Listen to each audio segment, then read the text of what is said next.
Le monde est installé. Vous m'entendez au fond? Oui. Parfait. Bon, bonsoir à toutes et bonsoir à tous. Alors, Madame la sénatrice honoraire. Oula, ça commence mal mon truc, la technique. Monsieur le député honoraire et président de l'Agglo du Pays de la Loire. Madame la conseillère régionale, qui n'est pas arrivée, mais qui devrait bientôt... elle est prise à Issoire avec Bertrand Barrault, mais ils vont venir parmi nous. Madame et monsieur les conseillers départementaux, Madame le maire honoraire, que je n'ai pas vu d'ailleurs, mais bon, elle est comme Bertrand Barrault, elle est toujours en retard, donc elle risque d'arriver. Ouais, c'est vrai, elle a des trajets, hein, donc... monsieur le lieutenant de gendarmerie, que j'ai pas vu non plus, mais qui m'a dit qu'il viendrait. Par contre, monsieur le lieutenant du centre de secours d'Issoire, mesdames et messieurs les présidents des associations, mesdames et messieurs les adjoints et conseillers municipaux, mesdames et messieurs, chers amis. Tout d'abord, je tiens à excuser le président du conseil départemental, Jean-Yves Goudbel, le conseiller régional, Roger-Jean Méallet, le député Michel Fanger, le sénateur Éric Gold et monsieur le sous-préfet, mais qui va arriver un peu en retard, lui aussi, qui va être parmi nous. Alors, une nouvelle fois, le conseil municipal et moi-même sommes très heureux de vous retrouver pour cette traditionnelle cérémonie des vœux en ce début d'année 2020. C'est un moment important de rassemblement, mais aussi un moment d'échange et de convivialité avec vous tous. Votre présence est un témoignage d'amitié et de fidélité et montre tout l'intérêt que vous portez à la vie de votre commune. Et je tiens à vous en remercier très sincèrement. Cette parenthèse conviviale où nous nous retrouvons tous ensemble pour fêter la nouvelle année n'est pas un luxe. Cette année 2019 n'a encore pas été une année facile pour notre pays, toujours placé sous la menace de catastrophes climatiques d'une part, du risque terroriste d'autre part. Malgré tout, je tiens sans attendre à vous présenter, au nom de toute l'équipe municipale, nos vœux les plus sincères. Alors que s'ouvre 2020, nous vous souhaitons à toutes et à tous, ainsi qu'à vos familles et à vos proches, une année de joie, de santé et de réussite dans vos projets. Nos pensées vont aussi vers ceux qui souffrent, vers les plus démunis et ceux qui nous ont quittés. Je salue chaleureusement les adjoints et les conseillers municipaux, les employés communaux, les présidents des associations, les enseignantes, les bénévoles, ainsi que toutes les forces vives de notre commune qui contribuent à lui donner une réelle dynamique. Cette traditionnelle cérémonie des vœux est aussi l'occasion pour nous de dresser un bref bilan des réalisations, des actions et des événements de l'année écoulée. Cette année 2019, ce sont les travaux d'assainissement du village de Paille, réalisés par la société Roux et financés par le CIREG. Ce réseau relie maintenant le village de Paille à celui de Naves. Ensuite, la société Chalet a remplacé le réseau des eaux pluviales et a réalisé le revêtement de surface pour ce qui concerne les travaux financés par la commune. Le mur de soutènement de l'ancien cimetière a été reconstruit par l'entreprise Énergécé sur environ la moitié de sa longueur, la partie la plus détériorée et la plus dangereuse. Plusieurs stèles de tombes en appui sur ce mur ont dû être déposées le temps des travaux. Certaines de celles-ci ne sont plus entretenues et la mairie n'a pas connaissance de tous les propriétaires. Cet état de fait nous a incité à mettre en œuvre la procédure de reprise des tombes à l'état d'abandon. Une trentaine de l'ancien cimetière ont ainsi été répertoriés.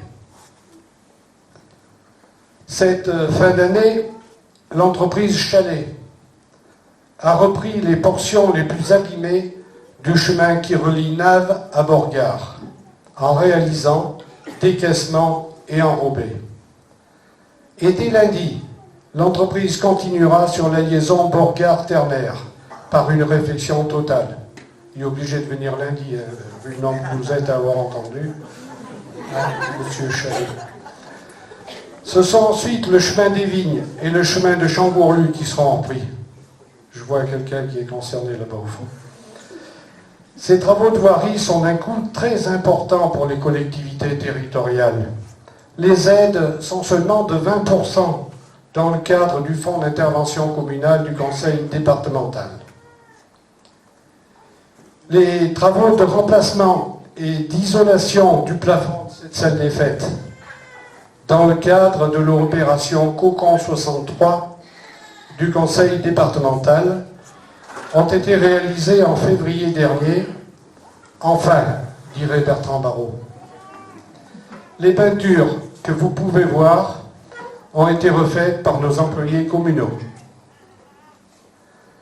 Le remplacement de l'école numérique, financé en partie par le FEDER, qui est une subvention de l'Europe, et organisé par l'Aglo Pays d'Issoire, s'est déroulé également en début d'année 2019.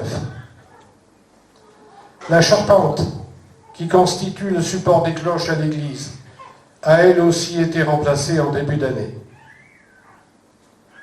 La commune a été aussi particulièrement touchée par les fissures et les dégradations qui se sont produites sur un grand nombre d'habitations suite à la sécheresse.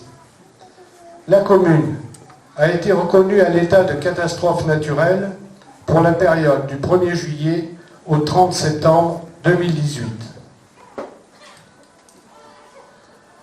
Nous avons également élaboré le nouveau plan local d'urbanisme intercommunal, PLUI. Tous les plans d'occupation des sols sont devenus caducs. Ce nouveau PLUI est maintenant opposable à partir de ce début d'année. La participation citoyenne mise en place sur la commune, une des premières dans la région, semble efficace. Les délits ont diminué et les référents jouent parfaitement leur rôle. N'hésitez pas à leur signaler tout comportement de personnes ou de véhicules qui paraissent suspects. Bien relever les numéros d'immatriculation, sinon on ne pourra pas donner suite. Les animations. Je fais ici toutes les associations et tous les bénévoles qui contribuent à rendre notre commune plus attractive et plus vivante. Et elles sont de plus en plus nombreuses. En 2019, 2 nouvelles associations ont vu le jour. L'association APE, des parents d'élèves, et l'association Les Filles, un groupe de femmes créatrices et artisans. La section généalogie de l'Amicale laïque, avec son responsable Jean-Pierre Échalier, nous ont fait part de leurs recherches sur les poilus de notre commune, auxquels nous avons pu rendre un hommage plus personnalisé lors de la cérémonie du 11 novembre. Je ne vous parlerai pas des projets à venir pour 2020, car, comme vous le savez, mon mandat touche à sa fin, et ce n'est pas une surprise. Je ne briguerai pas un 4e mandat de maire. Ce n'est pas par lassitude, mais après toutes ces années à gérer notre commune, j'estime qu'il est temps pour moi de passer le flambeau et de permettre à un autre candidat d'occuper cette fonction. Devenir maire pour moi, n'était pas un objectif. Ce sont les circonstances, mais surtout le fait que vous m'ayez fait confiance qui m'a amené à exercer cette fonction. L'expérience de mon rôle de maire a été des plus enrichissantes et m'a apporté beaucoup de joie. J'ai énormément appris et je remercie toutes celles et ceux qui nous ont accompagnés pendant toutes ces années. J'ai accompli cette mission avec tout l'engagement qu'elle méritait. Je n'ai certainement pas été parfait, mais je puis vous assurer que j'ai fait de mon mieux, même s'il n'est pas aisé de satisfaire toutes les exigences et d'assumer des décisions parfois difficiles. Grâce à des adjoints et des conseillers municipaux dévoués et dignes de confiance, ce travail, pourtant, n'a jamais été pesant. Lorsque les choses étaient compliquées, j'ai toujours trouvé le soutien et l'écoute, tant auprès des élus qui m'ont accompagné durant ces 3 mandats successifs, que du personnel à qui je tiens à témoigner ma profonde reconnaissance. Exercer ces fonctions sans s'appuyer sur une équipe n'est pas imaginable. L'équipe est toujours là pour vous guider dans vos choix et ainsi pour éviter de faire des erreurs. J'ai été le témoin de beaucoup de changements, de bons et de moins bons. Au fil des années, les maires se sont vus attribuer de plus en plus de responsabilités et de moins en moins de moyens. Ces concitoyens attendent beaucoup du maire, trop peut-être, et ils sont aussi de plus en plus exigeants.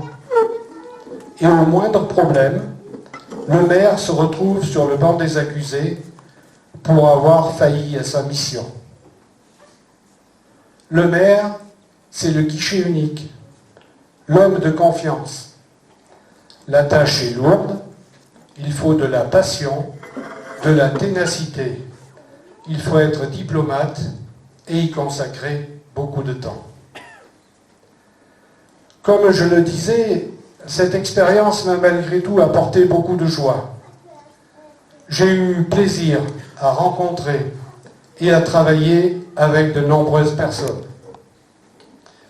Nous avons nos idées, nos sensibilités politiques, mais il ne faut pas oublier qu'en endossant l'habit de maire, nous nous mettons au service de nos concitoyens.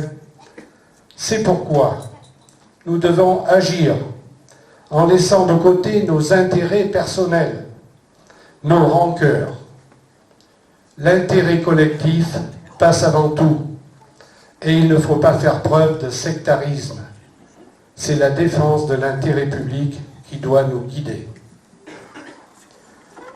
Je disais, plaisir à travailler avec de nombreuses personnes, auprès de la région, avec Florence Dubessy et Roger-Jean Méallet, auprès du conseil départemental, avec Jocelyne Bouquet et Bertrand Barrault, auprès de l'État, avec Monsieur le sous-préfet. Je les remercie tous pour les aides que nous avons obtenues en 2019, mais aussi pour celles que nous demandons pour 2020. Ce sont nos principaux financeurs. Également avec les services de la trésorerie, représentés par son trésorier général, Bruno Flatresse, qui contrôle l'intégralité des opérations financières de la commune. Et puis, j'ai eu beaucoup de plaisir à travailler avec le président Jean-Paul Paquet et tous les délégués du syndicat mixte de l'eau. J'ai eu la primeur de faire partie du bureau depuis notre adhésion en 2008. J'avais quelques craintes d'adhérer à un syndicat de 110 communes avec la peur d'être noyé ou d'être oublié.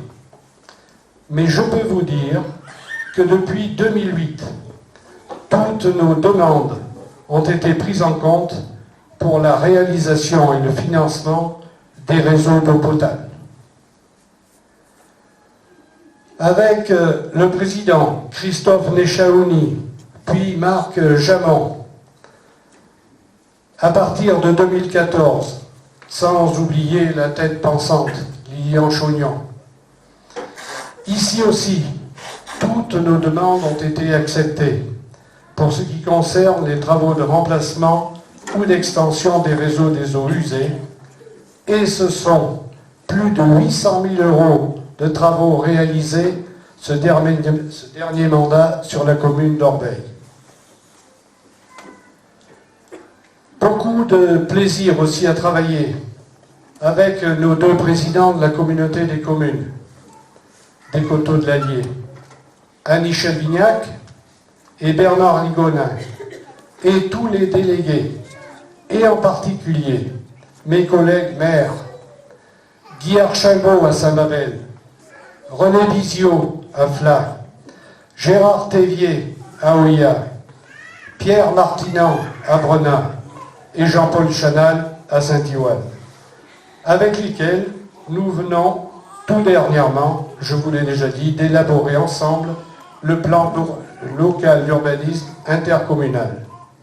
Sans oublier Daniel Giraud, maire d'Usson, et Christophe Rochette, maire de Montpérou, qui ont dû quitter la communauté au 1er janvier 2014.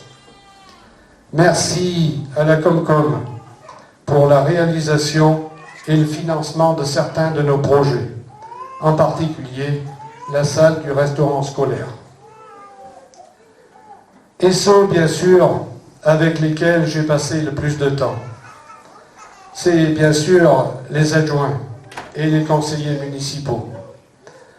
Je les remercie tous pour leur contribution, leurs idées, leur disponibilité et leur travail pendant ces 3 mandats. Et vous pourrez voir tous les projets que nous avons réalisés et qui seront projetés sur cet écran pendant le verre de l'amitié. Ensuite, les employés, bien sûr, les secrétaires, Chantal et Pierrette, que j'ai beaucoup sollicités et qui se sont toujours adaptés aux surcharges de travail et aux délais imposés. Les employés de l'école et au restaurant scolaire, Isabelle, Sandrine, Béatrice, Fabienne, Dominique, Amandine et Christine, qui a terminé son contrat en juillet dernier. Au service technique, Cédric, Philippe, sans oublier nos jeunes retraités, Bernard et Gérard, et puis Franck, qui a également terminé son contrat en juillet dernier. Et au domaine de Vore, avec Marie-Amélie et Michel. Je les remercie tous pour leur travail remarquable, leur implication. Eux aussi ont dû s'adapter pour déneiger, par exemple, le week-end, ou remplacer leurs collègues absents, ou intervenir hors horaire. Je tiens aussi à remercier toutes les entreprises. Chalet, qui a réalisé nos travaux de voirie. NRGC, avec Jérôme Francon pour la reconstruction du mur du cimetière. Roux, pour les travaux d'assainissement à Paille. Chastan, pour l'enfouissement de la ligne haute tension à Orbeil. Vigilec, pour l'éclairage public. Géoval, avec Michael Mingon, pour la maîtrise d'œuvre. Et nos architectes, Christelle Crégu et Philippe Ranchon, pour la mise en conformité du centre d'accueil du domaine de Vore. Et aussi les entreprises Chabert et Bellé Paysages qui sont en contrat d'entretien. Ils ont tous travaillé sur la commune en 2019 et ils ont réalisé des travaux de qualité en s'organisant pour ne pas perturber les riverains, pas trop perturber les riverains ou les habitants avec lesquels nous avons eu beaucoup de plaisir à travailler. Ce qui me rassure maintenant, c'est que la relève se trouve peut-être parmi nous. Et j'ai toute confiance dans sa capacité à mener notre commune sur le chemin du développement. Bernard Merlène, et je vais lui demander de se lever, conseiller municipal depuis 2014, sera candidat à ma succession.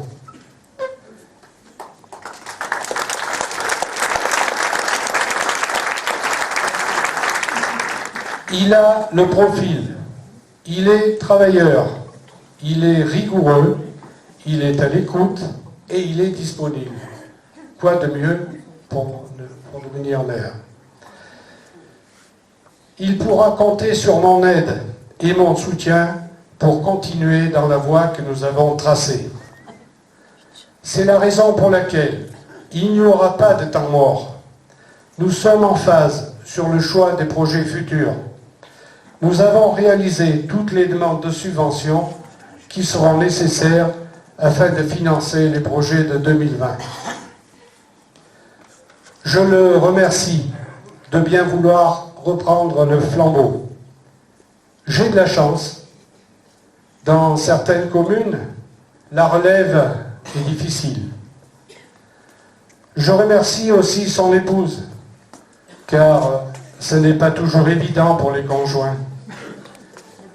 La fonction est très prenante. J'en profite pour remercier mon épouse Betty et mes filles, Aline et Nelly.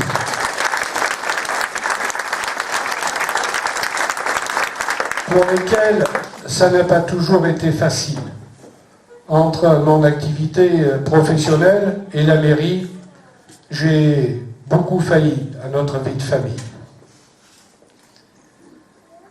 Je souhaiterais maintenant m'adresser plus particulièrement aux nouveaux habitants qui nous ont rejoints cette année à Orbeil. Je vous souhaite à toutes et à tous la bienvenue et je vous remercie d'avoir choisi notre belle commune d'Orbeil. Je souhaite aussi qu'à travers toutes les actions culturelles, sportives ou associations de village, vous trouviez la convivialité et le bien-être nécessaires afin d'évacuer et d'oublier les problèmes et le stress de la vie quotidienne. Plus particulièrement pour vous, les nouveaux habitants, je vous présente maintenant les adjoints, ils sont là encore pour 2 mois, et leurs suppléants. Alors, ils sont chargés de l'urbanisme et des bâtiments communaux. C'est Thierry Reynaud, qui est premier adjoint, et Bruno Laurent, qui est son suppléant. Vous pouvez les rencontrer le lundi pendant leur permanence. Ensuite, ils sont chargés des travaux, de la voirie communale et des espaces verts. C'est Gilles Guéret, deuxième adjoint. Et il a la chance d'avoir 2 suppléants. Un qui s'occupe de la voirie, qui est Fred Bouillant, et Adrien Gallon pour les espaces verts. Et vous pouvez les rencontrer le vendredi soir pendant leur permanence. Alors, les filles, elles sont chargées des affaires scolaires et périscolaires. C'est Mireille Gaillard, troisième adjointe. Et sa suppléante, Elisabeth Dixier. Elles sont chargées de la gestion du centre d'accueil du domaine de Vore. Gisèle Vidal, quatrième adjointe. Et sa suppléante, Christelle Gardette. Avec Étienne et Aurore. Les autres conseillers municipaux. Il est vice-président à l'Aglo Pays d'Issoire chargé des ressources humaines, c'est Bernard Higonin.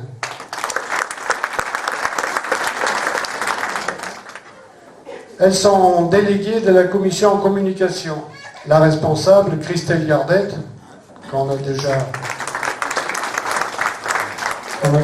parlé d'elle pour le domaine de l'ordre, et elle remplace Corinne Monculier, qui a quitté la commune pour des raisons professionnelles. Il est responsable, pour l'instant, de la sécurité, de la conformité des bâtiments et des conditions de travail. C'est Bernard Merlin. Elle est responsable des affaires sociales, c'est Annie Danglade. Et elle est chargée de l'animation, elle est présidente de l'association Orbel Animation, c'est Sandrine Boussin.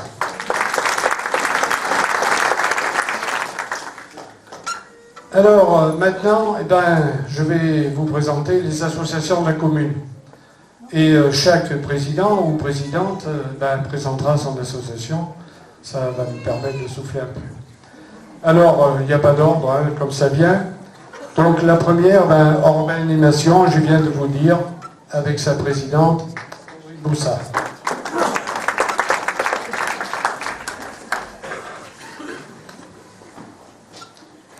Bonsoir à tous. Donc à mon tour, vous souhaitez à tous une bonne et heureuse année 2020. Pour la dernière fois, pour ma part, en tant que présidente d'Orbel Animation. Bon, si je vous croise l'année prochaine, je vous souhaiterai quand même la bonne année, même si je ne suis plus présidente. Donc l'association a permis aux habitants de passer des moments agréables et conviviaux quand même. J'espère que la personne qui prendra le flambeau continuera dans cette lancée. Voilà. Sinon, que vous dire que cette année, on a eu comme manifestation le vide-grenier au mois de juin. On a eu beau, ça a été. Au mois de septembre, on a fait la pétanque, le feu d'artifice et la retraite au flambeau. Enfin, on va remettre dans l'ordre. Retraite au flambeau et feu d'artifice après. On a eu beau aussi, ça a été. Il y a eu pas mal de monde pour la pétanque. Bon, j'espère que l'année prochaine, ça sera identique. Ensuite, dernière manifestation, ça a été le Téléthon, où on a réussi à récolter 750 € pour le Téléthon. Donc merci à tous ceux qui ont participé, et puis surtout tous ceux qui ont donné pour le Téléthon. Donc je tiens à remercier particulièrement tous les bénévoles qui m'ont aidé à mener à bien toutes les diverses manifestations que j'ai effectuées, enfin qu'on a effectuées pendant ce mandat. Donc voilà, le prochain président vous annoncera lors des élections, lorsqu'il sera là, lorsqu'il aura repris la main, les manifestations qu'il voudra faire. Maintenant, à lui de voir, ou à elle de voir, je ne sais pas. Donc, en espérant que cette nouvelle année soit riche en événements festifs, je vous souhaite encore une fois une très bonne et heureuse année. Et surtout, une bonne santé à tous.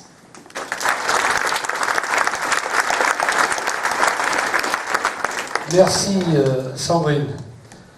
Alors, autre association, l'Amicale laïque et son président, Didier Girard.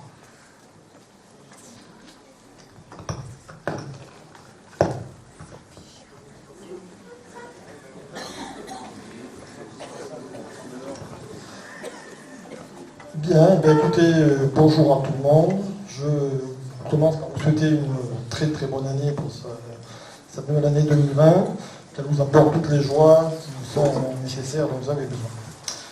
Avant de vous parler des activités de l'Amicale, je voudrais quand même commencer par remercier tous ceux qui nous aident, tous ceux qui participent à faire fonctionner cette association. En premier, monsieur le maire et le conseil municipal pour les aides et le matériel financier qui nous donnent, le conseil départemental également qui nous accorde des subventions, les enfants de l'école qui participent aux animations qu'on organise, et puis bien évidemment tous les bénévoles qui sont là, présents à chaque fois qu'on organise quelque chose et qui comptent ni leur temps ni leur courage. Donc l'Amicale est une association qui comporte 130, 140 personnes à peu près aujourd'hui et qui propose plusieurs activités, des activités régulières dans la semaine et puis ponctuellement dans l'année en rendez-vous à plusieurs occasions. dans les activités régulières, on commence le mardi, nous, et c'est une journée assez chargée le mardi. Ça commence le matin avec une séance de gymnastique plutôt douce, on dira, qui est animée par Gisèle Vidal, ici. Le soir, on enchaîne avec 2 séances, une d'informatique à partir de 16h, 16h-20h, qui est animée par Simone Dédier, que j'aperçois là-bas, et puis le modélisme, qui est aux mêmes horaires, à peu près 16h30, 18h, et qui propose une activité groupée, une première partie pour les enfants d'école et une deuxième partie pour les adultes, à partir de 18h jusqu'à 20h. Les responsables sont Henri Beaucheny et Gérard Rochon. Et le mardi soir, il y a également à la salle des fêtes, là, que nous prête généreusement la mairie, le tennis de table. Donc on a un entraînement le mardi soir de 18h à 22h et des matchs de temps en temps. Le tennis de table participe entre autres au championnat UFOLEP départemental par équipe et aux individuels régionaux également. Le responsable, c'est Jacques Denis. Pour mardi, c'est tout. Le mercredi, on a une activité nouvelle cette année, qui est pour les enfants, le matin, qui s'appelle le Défaut Kids. On a démarré cette année, et c'est ouvert aux enfants d'école, tous les enfants, pas seulement d'école, mais à partir des enfants de la moyenne section, donc 7-8 ans, en gros, si je ne me trompe pas. C'est le matin, c'est au foyer, à 10h. Et c'est animé par une professeure diplômée. Et le mercredi soir, on a de la gymnastique, une autre séance de gymnastique, plutôt Nil Sada, qui est animée par Nathalie Moore, à partir de 18h. Le jeudi, on a une nouvelle activité également, on a beaucoup de nouveautés cette année, c'est du Pilates. Donc on a ça le jeudi matin, on a dit entre 10h et 11h, qui est animé par la même professeure qui fait le mercredi. Et le jeudi soir, on a une séance de couture avec Paulette Salati. Et pour terminer, le vendredi, une nouvelle activité aussi, qui démarre, première séance ce soir, là, donc je vois qu'il y en a d'autres qui finissent, puisque je vois que ça vient d'arriver, donc une séance de 18h-19h, du yoga, de la mairie du yoga, avec une prof de yoga qui vient du Réunion, je crois. Voilà. Après, comme autres activités qui sont plus épisodiques, on a évidemment une grosse section de théâtre avec la troupe Quasimodo. La troupe Quasimodo propose 2 rendez-vous dans l'année. Donc on a une séance une présentation au mois d'avril et puis une autre au mois de novembre. La responsable, c'est Nathalie Molima de cette section, et donc j'en profite quand même pour passer un petit appel parce qu'on a une quinzaine d'acteurs, 15-16 acteurs. Mais on manque cruellement d'hommes. Donc s'il y en a qui veulent venir, ils seront bienvenus. Ça c'est pour les activités à peu près régulières. Alors après pour les rendez-vous qu'on donne dans l'année, on a inauguré l'an dernier un apéro-concert qui avait lieu au mois de mars, il me semble, qui a très très bien marché. Donc on va renouveler ce rendez-vous-là cette année, ça aura lieu le 21 mars.